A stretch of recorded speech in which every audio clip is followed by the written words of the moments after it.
मित्रांनो, नुकतीच एक घटना अशी घडलेली आहे की त्यामुळे मला असं वाटायला लागलं आहे की महाराष्ट्र पोलिसांचा, अर्थातच पुणे पोलिसांचा आणि गृहमंत्रालयाचा जाऊन सत्कार करावा।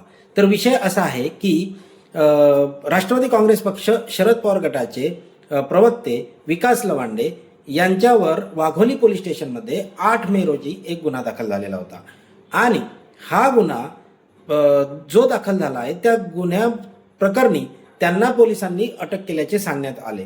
प्रत्यक्षात मात्र 2017 मध्ये एक बिबेवाडी पोलीस स्टेशनमध्ये जो गुन्हा दाखल होता त्यानुसार विकास लवांडे यांच्यावर तो गुन्हा दाखल होता आणि नथुराम गोडसे यांच्या विरुद्ध त्यांनी एक आंदोलन केलं होतं। त्या आंदोलनाच्या पार्श्वभूमीवर त्यांच्यावर तो राजकीय गुन्हा 32/17 नुसार दाखल झालेला होता आणि हास्यास्पद बाब अशी की त्या गुन्ह्यामध्ये ते निर्दोषही सुटलेले होते आणि विशेष म्हणजे 2022 मध्ये तो गुन्हा मागे घेण्यात आला।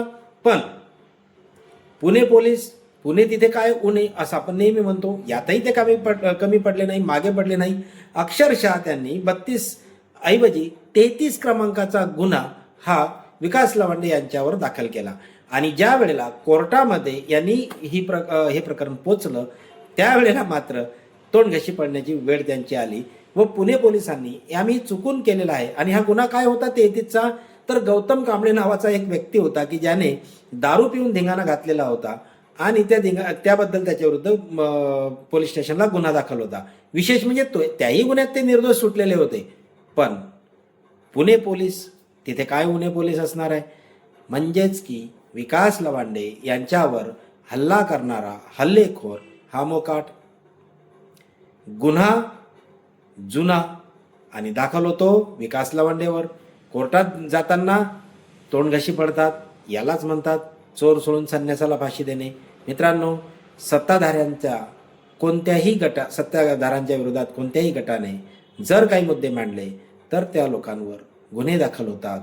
पण ही पूर्वीची बाब आता पुढे चालेल का महाराष्ट्रामध्ये हे बघणं महत्त्वाचं राहील। सरकारी प्रायोजित जर हा कार्यक्रम असेल तर मग मात्र तुमची विश्वासार्हता, गृहमंत्र्यांची विश्वासार्हता, पर्यायाने मुख्यमंत्री देवेंद्रजींची विश्वासार्हता यातून लयास लागेल व ती लवकरच लागेल यात दुमत नसावे।